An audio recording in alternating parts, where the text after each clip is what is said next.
देख रहे हैं RBN न्यूज, जो पहुंचाए आप तक सच्ची खबरें।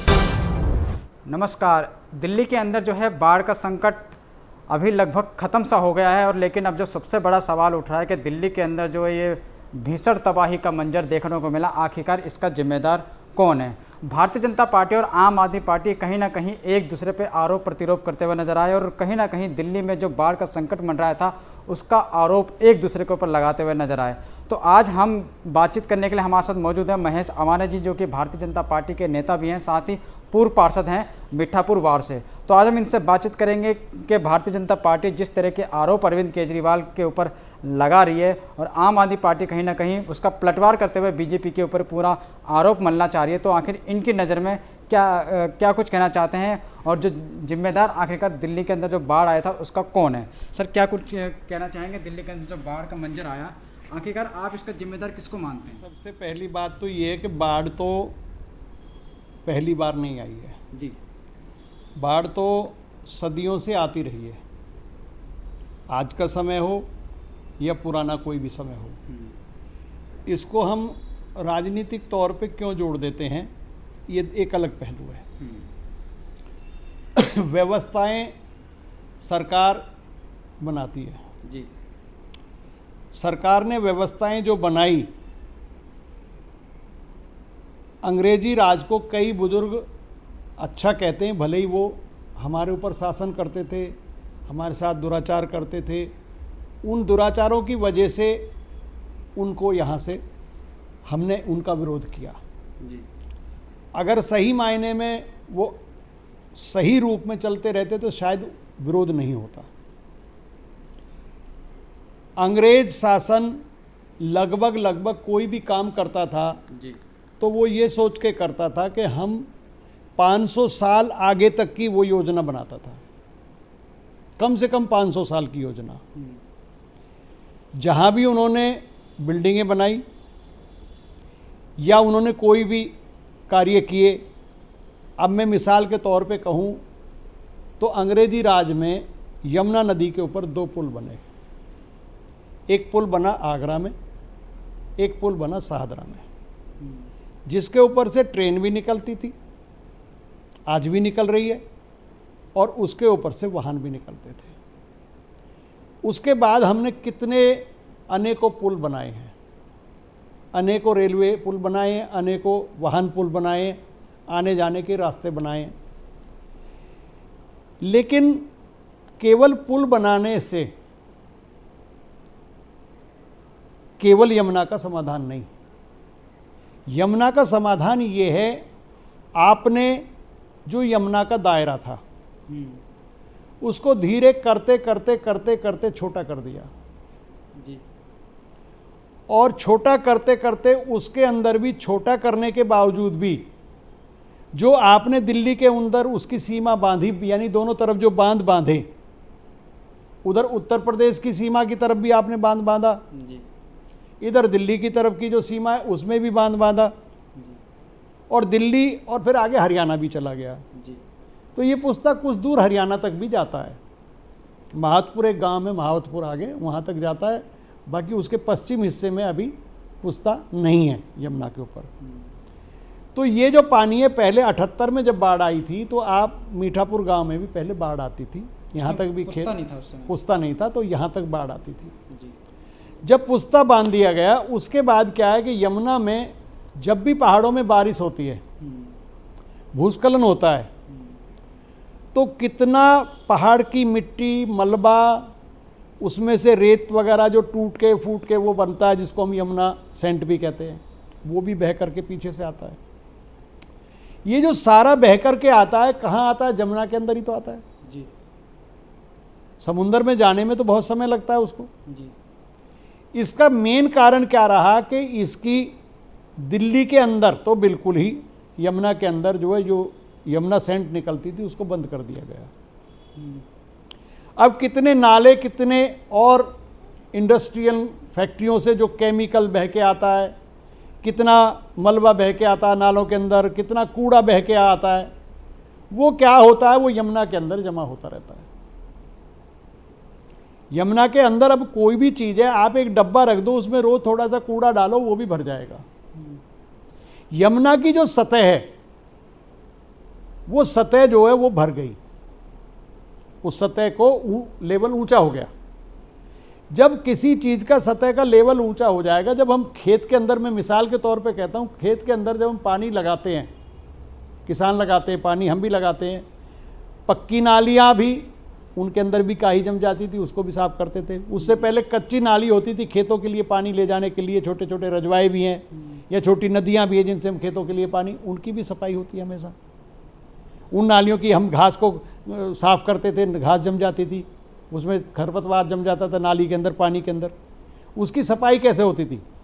फावड़े से। नहरों की सफाई होती थी, पहले मजदूरों से होती थी, आजकल क्रेन वगैरह लगती है, उनसे सफाई होती है। तो ये जो सफाई व्यवस्था है नदी की, नदी के अंदर सफाई व्यवस्था तो है ही नहीं।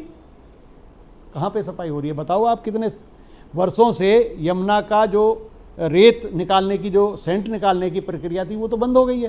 तो सर हम ये कह सकते हैं कि आपका जो मानना है कि सफाई व्यवस्था दुरुस्त यमुना का नहीं था, जिसके कारण इस तरीके तबाही को देखने को मिला। लेवल उसका भर गया। आप उसका पैरामीटर तो नाप रहे हो कि पानी कितना लेवल बढ़ गया, कितना लेवल ऊपर पहुंच गया, कितना लेवल पहुंच गया। आप बारिशें हुई हैं, पहले से ज़्यादा बारिश हुई है इस साल, इसमें कोई शक नहीं है, और बहुत ज़्यादा बारिश हुई है अचानक जी। ये बारिश तो इससे भी ज़्यादा भी हो सकती है। बिल्कुल। हम क्यों नहीं उसकी तैयारी करते?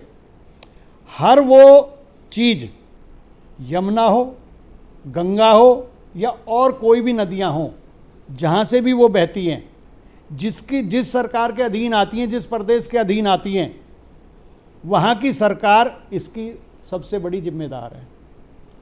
एक बात ये, यमुना सेंट निकलना भी ज़रूरी है, यमुना की सफाई भी होना ज़रूरी है। आप उसके किनारे भले ही कम साफ करो, लेकिन कुछ एक दायरा, एक पैरामीटर तो तय करो जहाँ तक उसकी सफाई कर दी जाए कि भाई पानी पीछे से आए तो वो कम से कम उसको रास्ता मिले आगे जाने का। जब उसको आगे रास्ता नहीं मिला, वो ओवर हो गया, अब आपने टूटी खोल दी पानी की, बाल्टी में पानी भरते भरते तो बाहर निकल जाएगा ना। तो लोगों ने, जो सरकारों ने ये यमुना के अंदर से सेंट निकालना बंद कर दिया, उसकी वजह से यमुना का लेवल जो तह है उसकी, वो ऊंची हो गई। दूसरा क्या है, दिल्ली जैसे शहरों के अंदर या हरियाणा जैसे शहरों के आसपास और भी जगह आप जाओगे तो नदियों के किनारे लोग छोटे मोटे मकान बना लेते हैं, कच्चे पक्के बना लेते हैं। और यहाँ तक तो दिल्ली में तो हमारे यहाँ जैतपुर जो एरिया है, विश्वकर्मा कॉलोनी, जहाँ पे बाढ़ आई, विश्वकर्मा कॉलोनी कह दीजिए, जैतपुर पार्ट 2 कह दीजिए, वो यमुना के बिल्कुल अंदर पुस्ता जो बंधा हुआ है, उसके अंदर लोगों ने ज़मीनें बेच दी।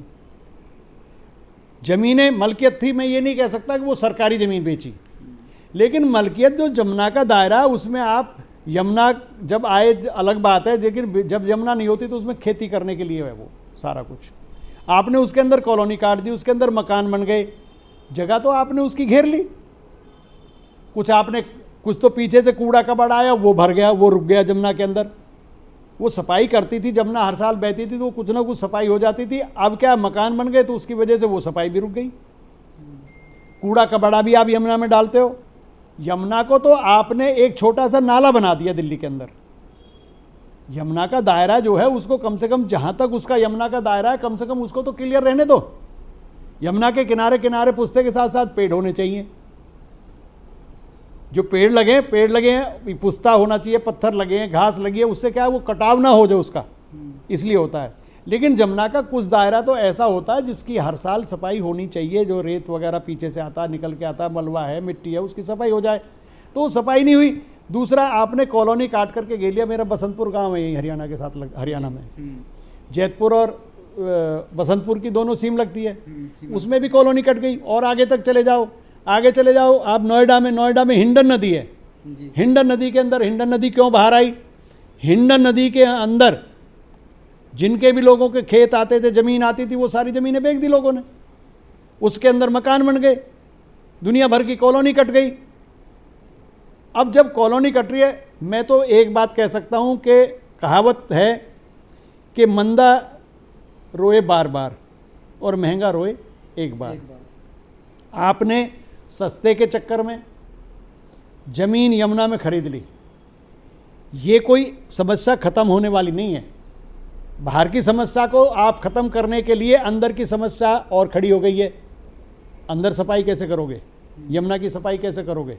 यमुना तो आपने मकानों से भर दी, हिंडा नदी तो आपने मकानों से भर दी।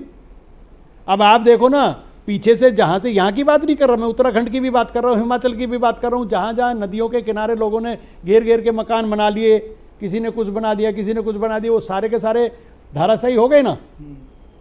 भाई वो तो पानी है, आग और पानी अपनी जगह जो है वो तो अपना काम करेगा। वो कुदरत का नियम है, कुदरत का करिश्मा। कुदरत कितना बारिश करती है, कितना क्या करती है, वो कुदरत को आप नहीं भांप सकते, कोई भी आकलन नहीं लगा सकते। हमारे किसी के पास दुनिया में ऐसा पैरामीटर नहीं है, कोई भी वर्ल्ड का कोई देश ऐसा नहीं है जो ये बता देगा कि भाई ये इस तरह से होने वाला है अभी थोड़ी देर के बाद में या कितने दिन के बाद। वो ये कह सकते हैं बारिश होगी, भारी बारिश होगी। अब वो भारी बारिश का पैमाना क्या है, वो कितनी भारी हो सकती है?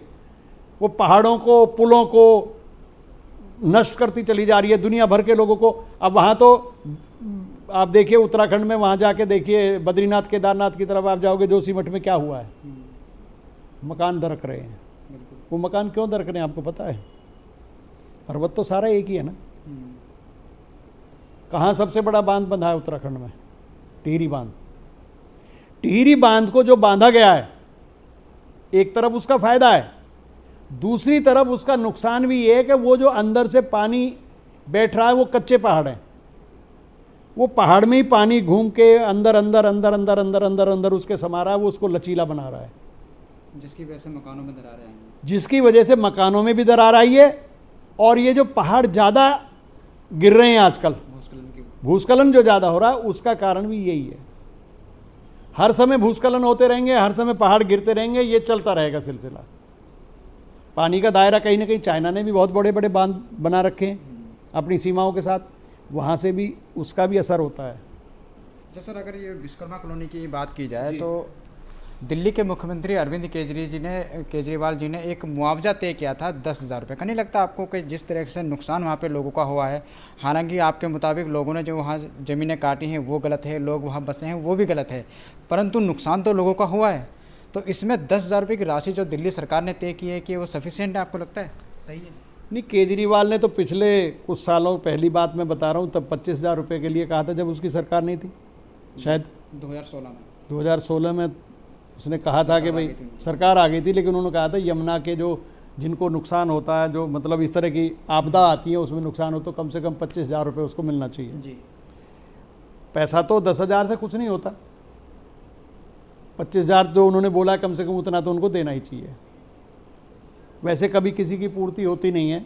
मैं तो ये कहता हूँ कि आपदा के समय मदद करना अच्छी बात है, लेकिन बाकी समय में आप किसी को फ्री में बिजली दे रहे हैं, फ्री में ये दे, फ्री में वो, फ्री में वो, चाहे कोई भी सरकार हो, नहीं। आपदा के समय मोदी जी ने लोगों को खाने का अनाज दिया, वो आपदा थी, कोरोना था। जब ऐसे भूस्खलन हो रहे हैं, कहीं कहीं बाढ़ आ रही है, कहीं आपदा आ रही है, कहीं कुछ आ रहा है, उस समय लोगों की मदद करना ठीक है, लेकिन अन्य समय पर भी आप उनको मदद कर रहे हैं तो वो मस्त हो गए हैं। आपको घर बैठे खाना मिलेगा, आप क्यों जाओगे पत्रकारिता करने के लिए? आप भी 10 रुपये कमाने के लिए घूमते हो, मैं भी 10 रुपये कमाने के लिए घूमता हूँ, मैं भी घर से निकलता हूँ, आप भी घर से निकलते हैं। जब मुझे आपको घर में ही मिल जाएगा सब कुछ, तो बाहर जाने की जरूरत है? बाहर क्या जाने की? आप आलसी हो जाओगे, आप घर में पड़े रहोगे। लोग फ्री के चक्कर में आलसी हो गए हैं, उतना कमाना नहीं चाहते। और जिन जिन कॉलोनियों में फ्री का किया है, जहाँ भी फ्री का मसौदा हुआ है वहाँ तैयार, वहाँ नुकसान हुआ है। देश में कहीं भी चले जाओ आप, गरीबी अमीरी की बात नहीं मैं कर रहा। गरीब को आप मकान बना के दो, ठीक है, कोई दिक्कत नहीं है, आपने मकान बना दिया, लेकिन उसको जो रोज़ की कमाने, जो रोज़ की खाना पीना है, उसको बच्चों की पढ़ाई के ऊपर जो खर्चा करना है, उसके लिए उसको घर से निकलना पड़ेगा, उसको कमाना पड़ेगा। कम से कम मेहनत तो करनी चाहिए आदमी को। एक जगह बैठ के खा रहे हैं आप, घर में सो रहे हैं आराम से, पत्ते खेल रहे हैं, ताश खेल रहे हैं, जुआ खेल रहे हैं, कहीं कुछ कर रहे हैं, दारू पी रहे हैं, ये मतलब नहीं है गरीबी का। चाहे गरीब हो चाहे अमीर हो, मेहनत सबको करनी चाहिए, फ्री के चक्कर में नहीं रहना चाहिए। अगर आप मेहनत करोगे तो आगे बढ़ोगे, मेहनत नहीं करोगे तो कहाँ से बढ़ोगे। अब रही मकान दुकानों की, उन्होंने चलो गरीब आदमी थे सस्ते के चक्कर में ले लिए, सस्ते में क्या मिला उनको, नुकसान हो रहा है ना। अब उनका कितने का नुकसान हो गया, उस नुकसान की भरपाई तो उसके पास टीवी भी है, फ्रिज भी है, स्कूटर भी है, छोटा मोटा बाइक भी है, चलो कुछ और भी होगा छोटा मोटा, लेकिन 10,000 में भरपाई नहीं होगा। 10,000 में तो उसकी भरपाई नहीं होगी, 10,000 में तो फ्रिज की भरपाई भी नहीं कर सकते आप। बिल्कुल सही बात। ठीक है, तो भरपाई तो नहीं हो सकती, सहारा जरूर हो सकता है,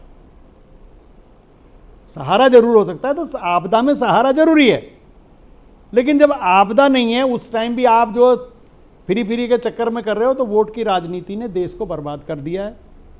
वोट की राजनीति देश को बर्बाद करके रहेगी। अगर हम केवल वोट की राजनीति करते करते, लोगों को ड्रामेबाजी करते करते करेंगे, ठीक है, भूखे को खाना खिलाना बुरी बात नहीं है, भूखे को खाना खिलाना चाहिए, प्यासे को पानी पिलाना चाहिए, लेकिन वो कितनी देर तक आप पिलाओगे, कितनी देर तक आप खिलाओगे।